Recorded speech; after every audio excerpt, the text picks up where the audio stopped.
한 2시간 정도로 신천지에 대해 다루려고 그래요.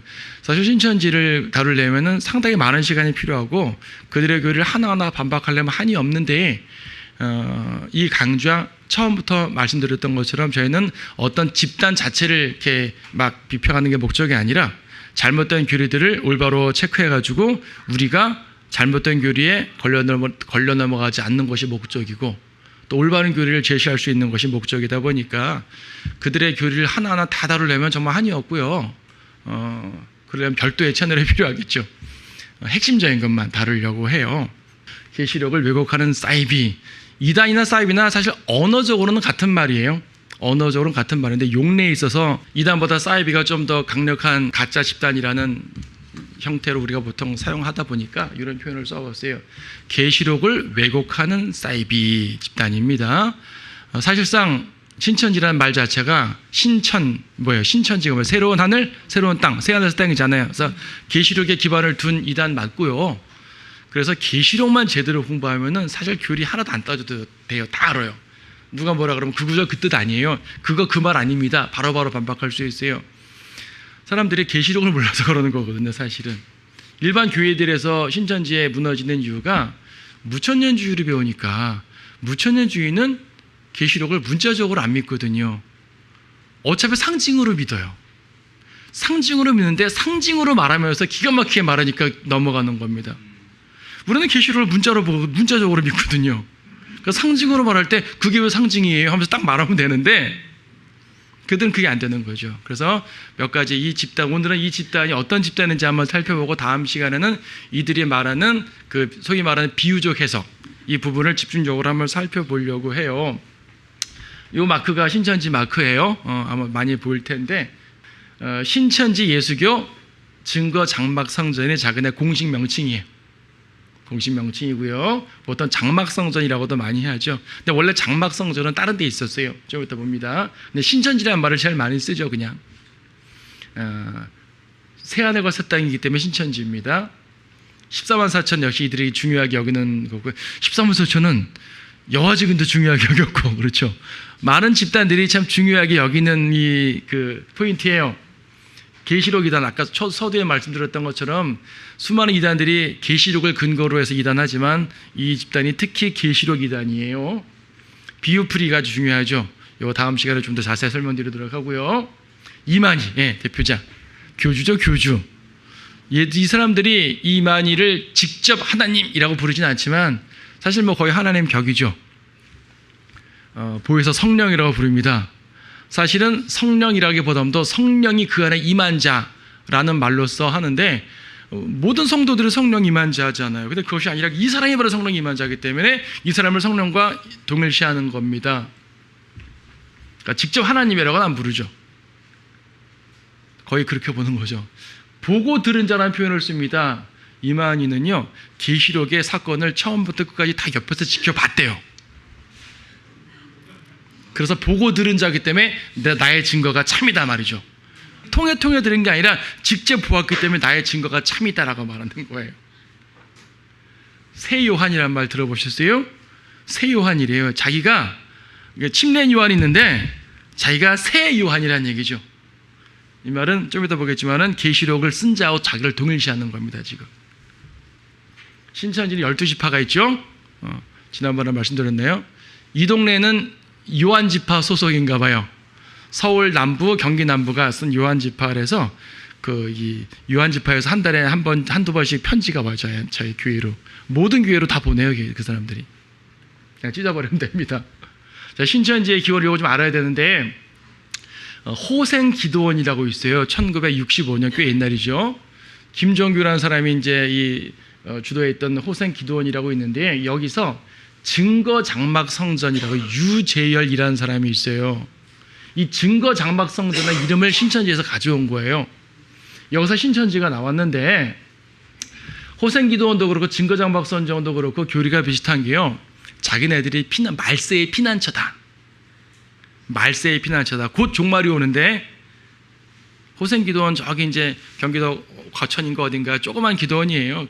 60년 되니까 얼마나 후락했던 지역이겠어요. 그렇죠? 새마을운동도 제대로 안 된 시대니까 산 있고 논 있고 밭 있고 그런 곳에 기도원이 있었고, 이 사람들이 66년에 딴 데로 떠나면서 유재열이라는 사람이 그걸 인수해 버렸는데, 유재열이 그대로 이 교리를 받아들여 가지고요, 1969년 11월에 종말이 임한다. 그러니까 66년 3월인가 2월인가가 시작인데 69년 11월이면은 3년 반이거든요. 그러니까 3년 반 후에 종말이 임한다고 말하는 것이고, 자기네 장막성전의 피난처니까, 그러니까 세상에 불바다가 된대요. 자기네 이제 피난처랍니다. 그리고 여기에 이 유재열이라는 사람이 어린 양, 자기가 어린 양이래요. 그 보혜사 성령이란 말을 자기가 더 먼저 썼어요. 계시록에 계시록 10장 보게 되면 요한이 책을 먹잖아요. 자기가 책을 먹은 자래요. 이 사람이 이제 소년 선지자인데, 열 몇 살 때 이 환상 보고 방언하면서 시작한 사람인데, 그래서 일곱 목자, 계시록 일곱 천사 나오잖아요. 자기는 일곱 목자를 두고 일곱 천사라 그래요. 근데 시한부 종말론자들의 문제가 뭐예요? 그 날짜가 지나서 아무 문제 없으면은 붕괴될 거 아니겠어요? 그 11월 달, 69년 11월 달에 결과적으로 아무 일도 발생하지 않고 붕괴되고요. 이 일곱 목자 중에 5명인가 4명인가가 이탈해 버립니다. 그리고 유재열이라는 사람은 이제 사기 명목으로 이제 그 구속됐다가 풀려났고요. 미국으로 가요. 이때 이만희가 인수하는 거예요. 인수라고 보담도 이제 이때 들어와가지고, 그러니까 이 집단 인수하겠다 보담도 이들의 교리를 그대로 가져와서 자기네가 활용을 하는 거죠. 왜냐하면 이 증거장박 성전에 이미 이만희는 함께 참여했었거든요. 그래서 신천지는 여기서 여러 교리들을 차용해서 자기 자신이 계시록 10장의 책을 먹은 자도 자기 자신이고, 자기네 교회가 장박 성전인 것이고 그대로 하는 겁니다. 그래서 신천지는 바로 앞에 있는 증거장박 성전이 기원입니다. 그러니까 자기네들이 장박 성전이라 말하는데 사실 장박 성전이 먼저 있었던 거죠. 자, 이 장면을 좀 더 자세히 볼 텐데 어떤 일이냐면은, 계시록 예언을 왜곡함에 있어서 이 사람들은 배도, 이제 우리는 배교라고 되는데 개혁성에 배도라고 되어 있거든요. 배도, 멸망에 가증한 것, 그 다음에 이긴 자, 이 표현이 되게 많이 나옵니다. 많이 들어보셨을 거예요. 그래서 배도가 뭐냐면은, 배교가 뭐냐면, 아까 증거상 장막성전에서 유재열이 구속됐다 풀려나면서, 그러니까 구속 자체는 안 됐어요. 미국으로 갔다 그랬죠. 미국에 왜 갔냐면은 웨스트민스터 신학교에 유학을 가서 박사학위를 받아왔대요. 알고 보니까 이것도 거짓이에요. 근데 웨스트민스터에 갔다고 말했어요. 보세요. 증거 장박성전, 계시록에 계시를 받은 어린 양께서 뭐가 아쉬워서 장로교 신학교를 가겠어요. 자기들이 볼 때는 배교예요. 이만희가 보니까 저거 배교거든요. 그래서 이 데살로니가후서 2장에 보게 되면 먼저 배교하는 일이 일어나고 멸망의 아들이 나타나기 전에는 그날이 오지 않는다고 말씀하지 않습니까? 이걸 여기에 적용하는 거예요. 멸망에 가져간 것이 거룩한 곳에 선다고 이 마태복음에서 말씀하셨는데, 유재열 말고 오평호라는 사람이 있어요. 이 사람이 장막성전을 인수합니다. 이때 사회적으로 무리가 됐기 때문에 국가에서도 단속을 했어요. 사이비 교단들을. 그래서 이 오평호라는 사람이 교회를 인수해가지고 장로교한테 팝니다. 장로교단에게. 그래서 교회는 대한예수 장로의 간판을 바꿔버렸어요. 이걸 보니까 자기들 입장으로 배교죠. 그래서 그 거룩한 성전이 장로교 교리를 바뀌었다 그래서 멸망에 가져간 것이 선거라고, 이 사건을 그렇게 평가해요. 장로교화 됐다고. 이것이 계시록에 나와 있는 영적 싸움들이래요. 그리고 바로 이만희가 이긴 자가 돼가지고 접수하는 거죠. 아까 일곱 목자 있었죠. 일곱 목자에게 회개 촉구 편지를 씁니다. 이것이 바로 계시록 2, 3장에 있는 일곱 교회 편지라는 거예요. 그리고 계시록 12장에 보면은 여자가 사내 아이를 낳잖아요. 자기가 사내 아이인 것이고 결과적으로 장막 성전을 지켜낸 거죠. 그러니까 배교, 멸망에 가증한 것, 이긴 자, 이것을 자기네 교단에 있는 이 조그만 집단 내에서 적용을 한 겁니다. 그러면 이단 사이비 집단이 그렇게 적용했어요. 좋아요. 그럴 수 있어요. 어차피 가짜니까. 근데 이것을 마치 뭐라 그러냐면은 계시록에 나와 있는 예언 자체가 이루어졌다라고 말해요. 예를 들어가지고 이 유재열이 미국에 가서 신학교 갔다 온 기간이 3년 반이랍니다. 이게 후3년반이라는 얘기죠. 계시록 1260일이라고 말이에요. 이렇게 가르쳐요. 근데 그걸 믿어요 또. 여러분 보세요. 여러분들이 성경을 구약 예언을 말할 때, 자, 미카서에서 베들레헴 얘기 나왔죠. 예수님 베들레헴 탄생했잖아요. 그렇죠? 스가랴에서 낙이 나왔죠. 마태복음에 예수님 낙이 타고 오셨죠. 여러분 이런 것들 비교해보면서 봐라, 구약 성경 바로 문자적으로 이루어졌지 하면 아 그래요, 성경 이루어졌네요, 끄덕끄덕 하시죠. 마찬가지로 계시록 보여주면서 봐, 장막성전에서 이렇게 배교했어. 1260일 동안 배교했어. 그리고 장막성전이 장력으로 넘어갔어. 나 맞지. 이러면 끄덕끄덕 하는 거예요. 성경의 예언을 자기네한테 맞춰가지고 문자적으로 딱딱 맞는 걸 제시하는 거죠. 자기가 감옥에 갇혀 있었던 거, 자기가 미움받았던 거, 자기가 몇몇 사람들한테 공격당했던 거, 이게 성경에 몇몇 딱딱 나온다는 얘기죠. 이렇게 맞으니까 아 역시 이만희는 성경의 예언을 딱딱 맞춰 이루는구나 라고 이해를 해버리는 거예요. 자기가 커다란 빛을 보고 빛과 함께 거하고 이런 말들을 하게 되면 하나님은 나와 함께 하시기 때문에 내가 있는 교회가 진짜 교회다. 근데 진짜 교회가 이 가짜한테 점령당했기 때문에 멸망에 가져간 것이 되었었고, 근데 내가 회복했다. 내가 이긴 자다. 7교회에 편지 쓰지 않았냐? 내가 편지 썼다. 그 말이에요. 이게 맞아요? 제가 한번 7교회에 편지 한번 써볼까요? 저도 7교회에 편지를 쓸 수 있어요. 해볼까요? 그런 거 아니잖아요. 자기네 지역적 사건에 연결시키는데 이걸 성경과 딱딱 맞추죠. 두드러 맞추기를 잘하는 겁니다. 특히 계시록 갖고 많이 하는데, 그래서 계시록의 예언을 왜곡한 이단이라고 말합니다. 여러분들은 말도 안 된다고 고기 절레절레하죠. 거기 가서 들어보시게 되면은 그렇구나. 자, 제가 한번 말씀드렸어요. 이단은 논리가 있다고. A에서 B로, B에서 C로, C에서 D로 논리가 구조가 있을 거 아니에요. 중간에 한 군데 논리의 구조가 끊어진다니까요. 근데 앞에서 논리가 딱 맞아지니까 거기서 홀려가는 거예요. 그러다 논리의 구조가 끊어졌을 때 끊어진 줄 모르고 넘어가는 거죠. 그러다 이만희가 나오는 거예요. 수많은 사람들이 몇만 명이, 몇십만 명이 여기에서 고생을 하고 있는 걸 보게 됩니다. 그래서 계시록 사건을 이 장막성전을 중심으로 해석하는데, 이 장막성전이 하나님의 교회냐고요? 전 세계 기독교를 대표하냐고요? 그렇다면 이곳이 배교, 멸망에 가져간 나올 수 있겠죠? 아니죠.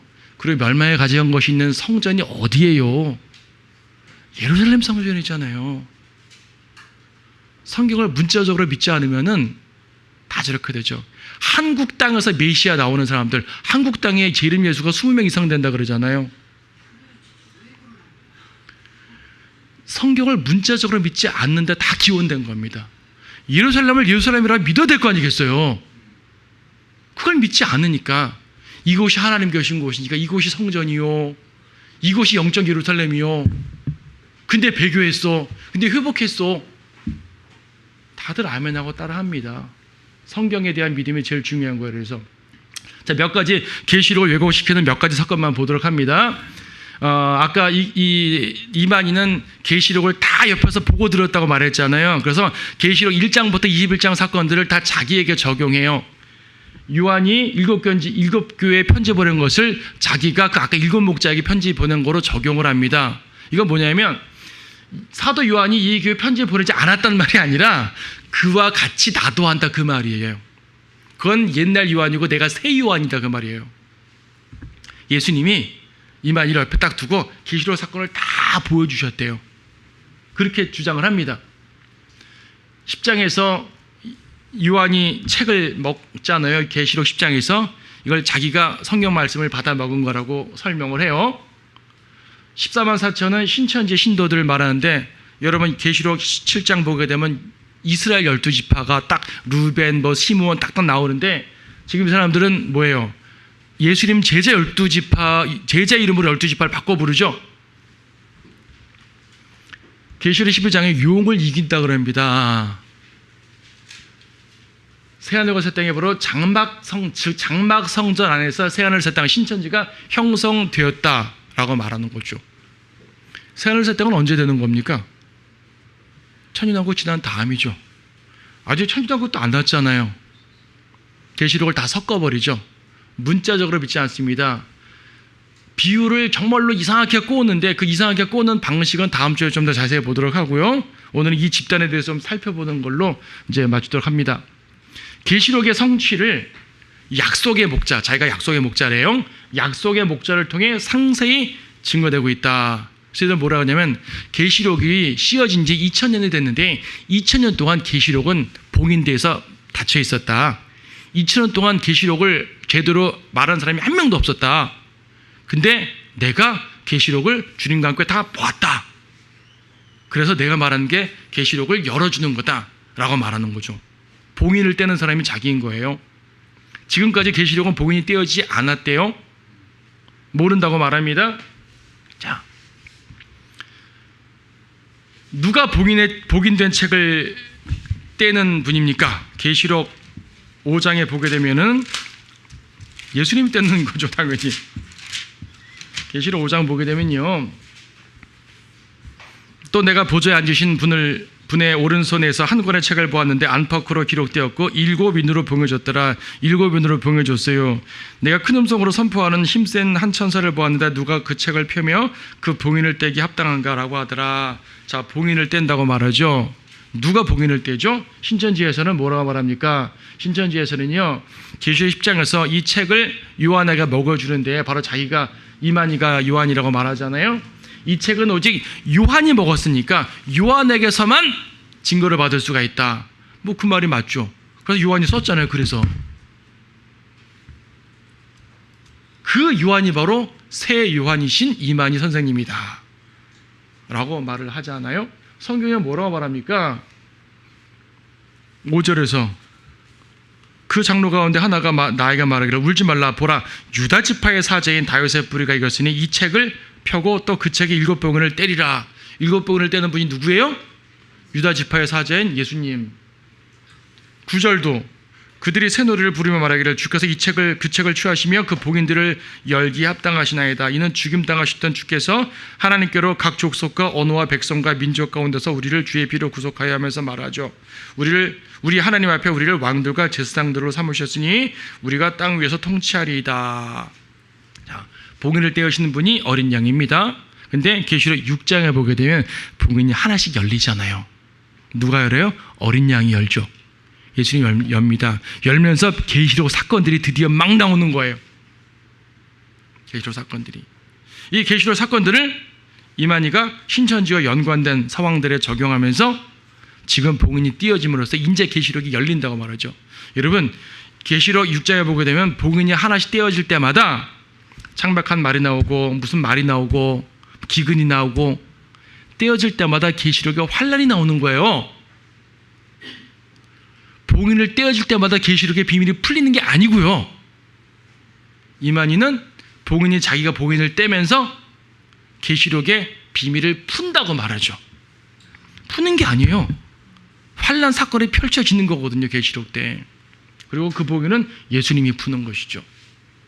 비슷하게 가면서도 끝에서 달라지는데 분별력이 없는 사람들은 어디서 논리에 구멍 났는지 모르는 겁니다. 이렇게 성경을 문자적으로 믿지 않으면요, 신천지에게 당합니다. 다양한 이단들이 통합되는 겁니다. 신천지로. 자, 지금 계시록 5장을 좀 더 볼 텐데 5장 9절에 어떻게 되어 있죠? 계시록 5장 9절에서 이는 죽임당하셨던 주께서 하나님께로부터 각 족속과 언어와 백성과 민족 가운데서 우리를 주의 피로 구속하여 그랬죠. 자, 봉인을 떼시는 분을 여기서 말씀하셨어요. 봉인이 떼어지는 게 언제라고요? 6장에서 떼어지죠. 봉인을 떼는 분은 예수님. 봉인을 떼는 과정은 6장. 그것을 5장 9절과 연관시켜서 하나님께서 각 족속과 언어와 백성과 민족 가운데서 우리를 주의 피로 구속하셨다는 말을 연결시켜요. 봉인을 띄는 것과 주의 피로 구속하는 것이 연결시킵니다. 그래서요, 뭐라고 말하냐면은 지금부터, 그러니까 지금 피의 구속이 이루어지고 있다라고 말합니다. 2000년 동안 피의 구속이 이루어지지 않았단 말이에요. 2000년 동안 피의 구속이 이루어지지 않고 이만희가 계시록을 풀어주면서 피의 구속이 이루어진다는 식으로 설명을 하는 겁니다. 여러분, 피의 구속이 언제 시작됐어요? 이 사람 말이에요. 피의 효력이 2000년 만에 나타났다고 직접 그렇게 말해요. 피의 효력이 2000년 만에 나타났다. 인을 떼는 건 계시록 6장이니까 이 사건이 일어나는 재림 때 성취된다고 말하면서 2000년 만에 피의 효력이 나타나고 있다. 그럼 지금까지 죽은 사람들은, 예수님 믿고 죽은 사람들은 그리스도의 피에 적신받지 못한 사람들이 되는 거죠. 구원이 없단 말이죠. 말이 안 되잖아요. 그렇죠? 지금요, 피의 구속은요, 우리를 그의 피로, 그분의 피로 구속하셨다는 말은 구속과 죄들이 용서함 받았느니라 십자가 사건 즉시로 나타나는 거예요. 십자가 사건 즉시로 피의 효력은 나타나기 시작했고, 지금까지 2000년 동안 수많은 사람들이 이 피의 효력으로 구원받았고, 우리도 마찬가지고요. 여전히 피의 효력 가운데 살고 있고요. 그렇죠? 지금 여기서 5장 9절에서 말하는 바 그 피로 구속하셨다는 말은 과거적 사건이죠. 어린 양을 설명하는 거죠. 어린 양이 복인을 떼는 분인데 그분이 누구냐 하면 피로 구속하신 분이다라는 말하는 거예요. 지금 피로 구속하실 것이다가 아니라 피로 구속하셨다 하신 분이다. 그분이 어린 양인데 그분이 복인을 뗀다라고 말하는 거죠. 이해되시죠? 문장을 잘 보세요. 문장을 잘 보면 과거형으로 되어 있거든요. 미래형이 아니에요. 미래형은 10절에 통치하는 게 미래형이에요. 우리가 통치하리이다. 그렇죠? 그 앞에까지는 과거형입니다. 이미 이루어졌어요. 구속하신 주님을 설명하는 서술일 뿐인데 이것을 지금 피의 효력이 나타났다는 식으로 설명을 하죠. 신천지 강서들 다 들어보세요. 다 똑같이 말합니다. 이 말을 오해한 겁니다. 계시록 2단이죠. 자, 계시록 또 어떻게 왜곡하니까? 여러분 요한복음 16장 25절 보세요. 이건 다음 주도 다시 볼 텐데 여기 보게 되면은 예수님께서 비유가 아니면 말씀하지 않으셨다는 표현이 나옵니다. 예수님께서 많은 걸 비유로 말씀하셨고, 요한복음 16장 25절에서 이런 일들은 내가 너희에게 비유로 말하였노라. 그러나 그때에는 더 이상 비유로 말하지 아니하고 아버지의 관하에 분명히 알주리라. 그때가 언제일까요? 이만희가 계시록을 풀어 설명해 줄 때가 오면 이라고 해석을 하는 거죠.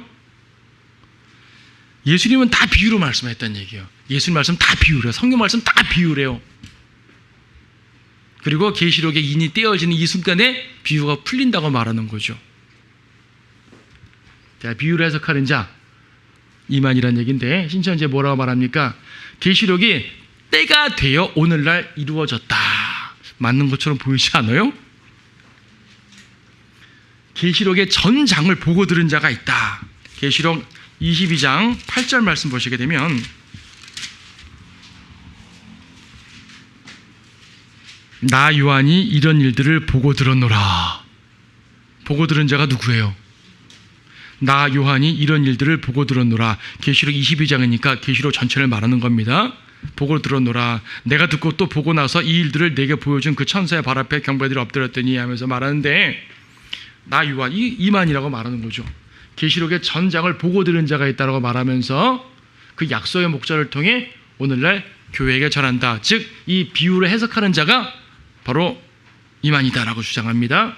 자, 성경은 뭐라고 말씀하십니까?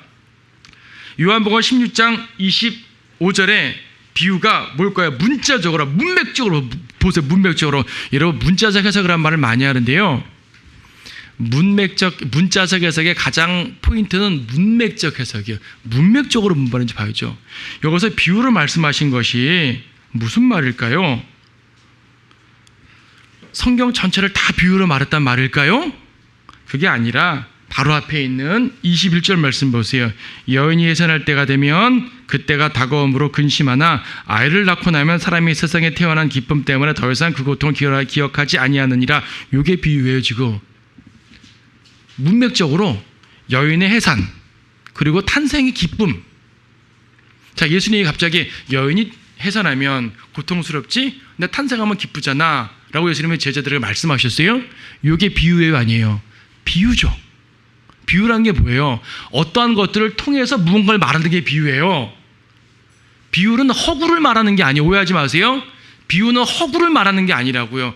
허구의 비유도 있지만 팩트의 비유도 있어요. 무엇인가를 가지고 무엇인가를 말하는 시청각 보조 자료를 비유라고 말하는 거예요. 이와 같이 이렇게 된다. 지금 여인의 해산과 태어난 기쁨, 탄생의 기쁨을 비유로 말했어요. 이게 무슨 말이지? 비유니까 못 알아듣죠. 예수님이 바로 해석해 주셨어요. 바로 그 다음 절에 그러므로 너희가 지금은 근심하여도 내가 다시 너희를 보리니 그때에는 너희 마음이 기쁠 것이며 아무도 그 기쁨을 너희에서 빼앗지 못할 것이라. 이게 뭐냐면 바로 앞에서 잠시 후면 나를 못 보고 잠시 후면 나를 본다 그랬어요. 잠시 후면 나를 못 본다. 죽으시니까 못 보죠. 잠시 후면 나를 본다. 부활하니까 보죠. 예수님의 죽음과 부활을 비유적으로 표현했어요. 보통 구약에서 여인의 해상은 대원란을 말하지만 여기서 문맥적으로 자신이 죽으시고 부활하시는 걸 말해 주시는 거예요. 해산 및 탄생의 기쁨, 이게 비유인데 이 비유를 죽으심과 부활로 곧바로 해석을 해 주셨습니다. 주님을 만나게 되니까.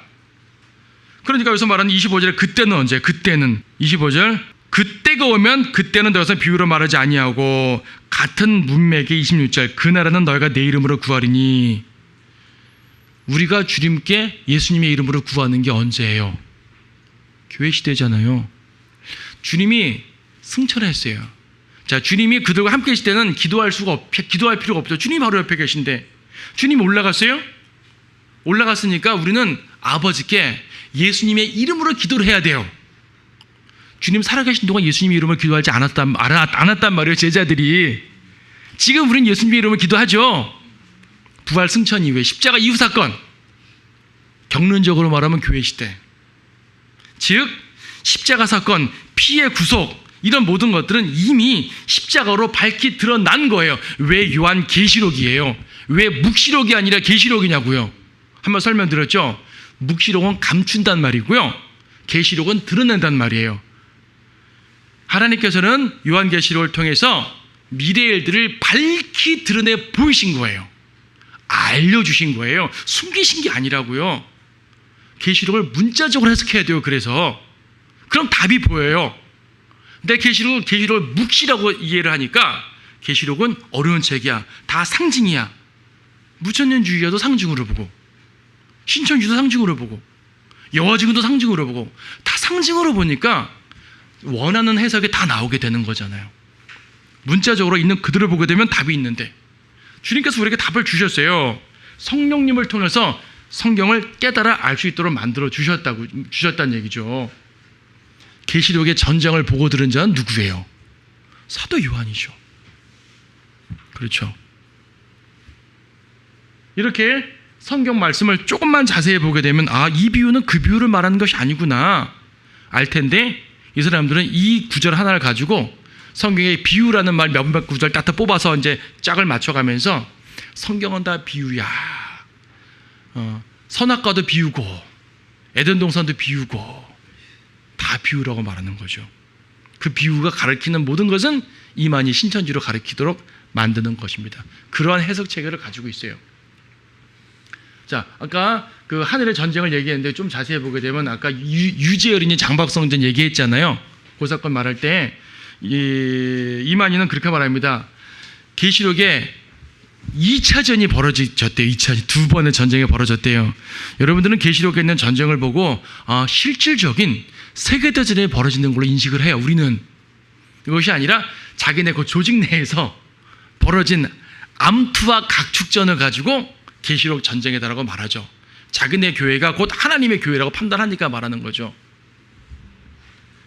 그래서 이제 1차전은 계시록 13장 사건이 먼저 나왔는데 하늘의 군사가 사탄의 군사가 하늘 장막을 침공했고 이때 많은 배교가 일어났는데 그 사건이 바로 장막성전에 해체되고 유재열이 배교한 사건이다라고 말하는 거죠. 그리고 2차전은 계시록 12장인데 산의 아이가 용의 무리를 내쫓았다고 말합니다.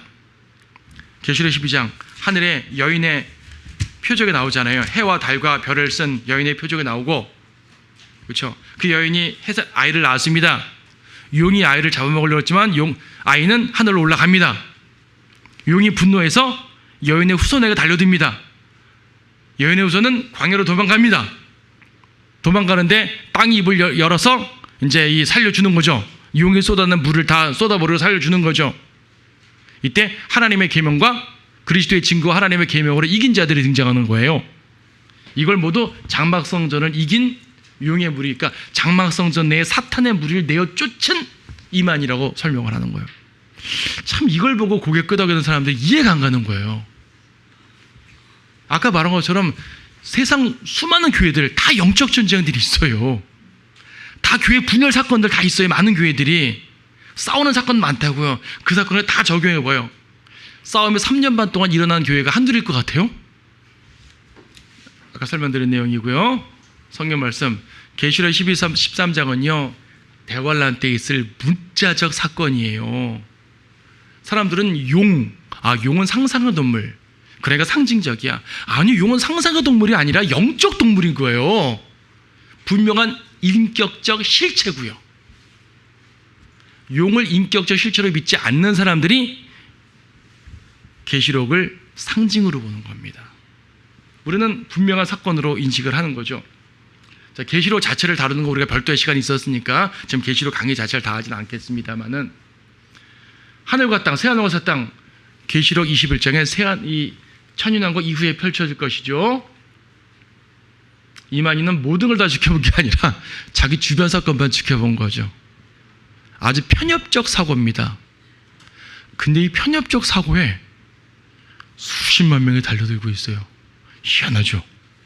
자, 그 비유풀이는 다음 주에 자세하게 볼 테니까 사람들이 왜 넘어가는지 봐야 돼요. 자, 계시록은 비유입니까? 문자적 예언입니까? 신천지를 말합니다. 아까 12장 좀 더 봐요. 계시록 12장에 보게 되면 여자 나오죠. 여자를 거짓 목자래요. 해와 달과 별들을 쓴 여인이 거짓 목자래요. 이스라엘이 아니라 거짓 목자고, 이 산의 아이가 참 목자래요. 왜 이런 해석이 나오는 줄 아세요? 자, 여자는 남자의 씨를 받아서 아이를 낳고 잘 양육하는 게 여자다. 마찬가지로 목자들은 말씀의 씨, 하나님의 씨인 말씀을 받아서 성도를 양육하는 거다. 그래서 여자는 목자다. 다시 말씀드릴게요. 이해 안 되죠? 여자가 남자의 씨를 받아서 아이를 낳고 양육하는 존재인 것처럼 목사들은 하나님의 씨인 말씀을 받아서 성도들을 양육하는 존재니까 여자가 목자다. 논리가 맞아요, 안 맞아요? 안 맞죠. 자, 이렇게도 봐죠. 해와 달과 별은 구약적으로는 이스라엘이다. 자기들도 알아요. 구약적으로 이스라엘이다. 이스라엘은 하나님의 백성이다. 그러므로 하나님의 백성을 관장하는 사람들이 바로 여자다.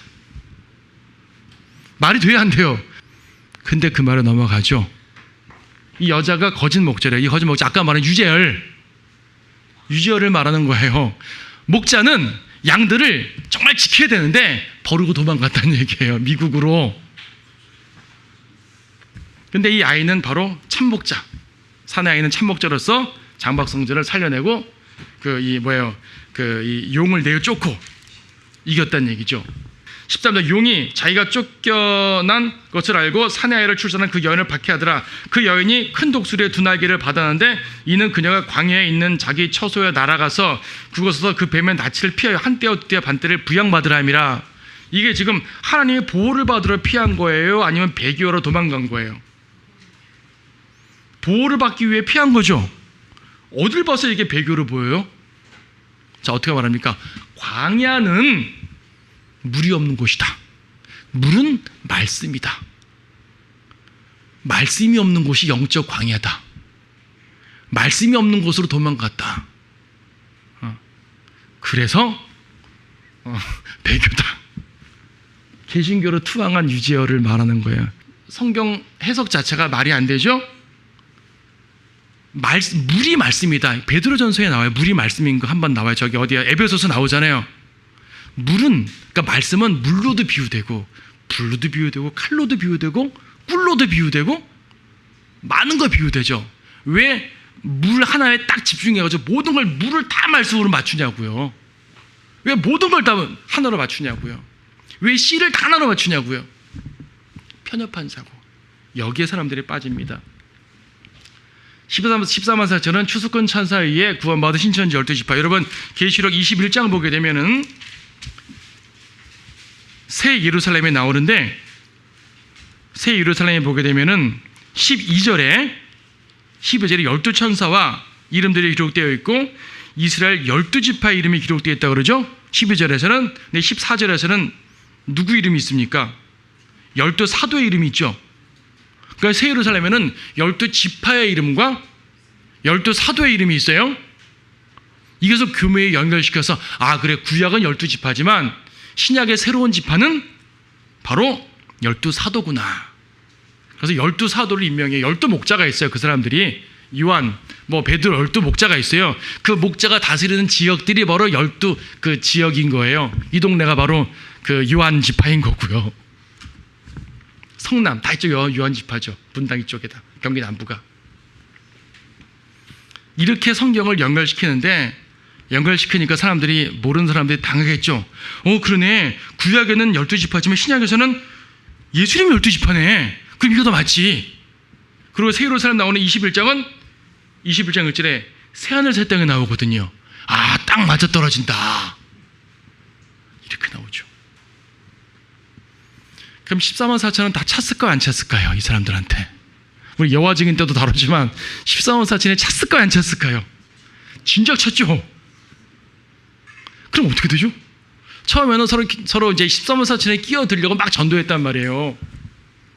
이제는 찼으니까 어떻게 하죠? 이 중에 떨어져 나갈 사람이 있는 거예요. 떨어져 나갈 사람이 있기 때문에 잘 견뎌야 되는 거죠. 다시 말해, 자기들 내의 경쟁이에요. 조금만 생각해도 말이 안 되는 교리가 바로 신천지입니다. 근데 넘어가잖아요. 그렇죠?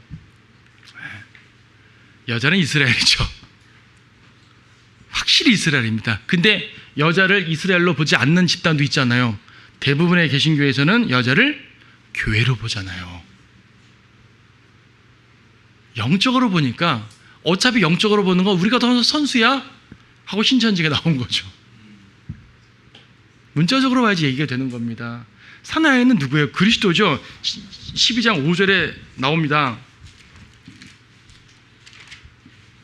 그녀가 사내 아이를 낳았는데 이 아이는 모든 민족들을 철장으로 다스릴 자라. 철장 권세를 가진 분이 누구예요? 예수님이잖아요. 그렇죠? 물론 사내 아이에 대해서 약간 좀 특별한 해석이 없지 않아 있는 건 있지만은 기본적으로 예수님을 말하는 게 맞다고요. 광야는 문자적 광야입니다. 페트라예요. 이런 페트라 사진 보셨죠? 그 엄청난 곳입니다. 그렇다고 꼭 그 장소로 들어간다는 법은 솔직히 없어요. 왜냐하면 거긴 다 알려져 있거든요. 관광지거든요. 적그리스도가 모를 리 없어요. 아마 그곳으로 들어간다면 적그리스도가 알면도 불구하고 쳐들어가지 못하도록 주님이 초제한적으로 막으실 거예요. 출애굽 때 그랬잖아요. 불기둥으로 막으셨잖아요. 구름기둥으로 막으셨잖아요.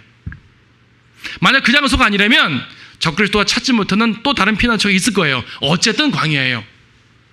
다니엘서에 보게 되면은 적그리스도가 모압과 암몬과 에돔 지역을 차지하지 못한다는 예언이 있어요.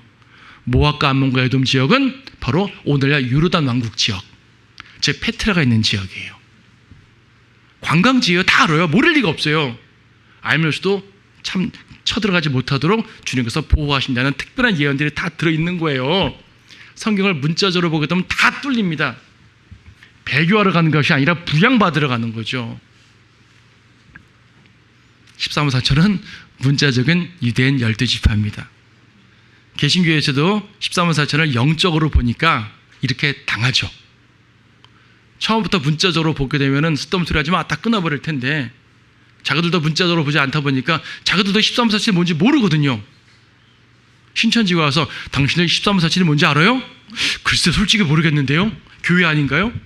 아닙니다. 한번 계시록 21장을 딱 펴주고 새 예루살렘 딱 펴주고 사도들이랑 팍 펴주니까 이것을 하늘의 조직을 현실에 펼친 게 바로 신천지입니다. 모세가 하늘 장막을 보고 땅의 장막을 만들었듯이 우리가 하늘의 신천지를 보고 땅의 신천지를 만든 겁니다. 라고 하면은 고개를 끄덕이고 넘어가게 되어 있는 겁니다. 새하늘 새 땅도 문자적으로 이루어질 곳이지 절대로 영적으로 이루어지는 것이 아닙니다.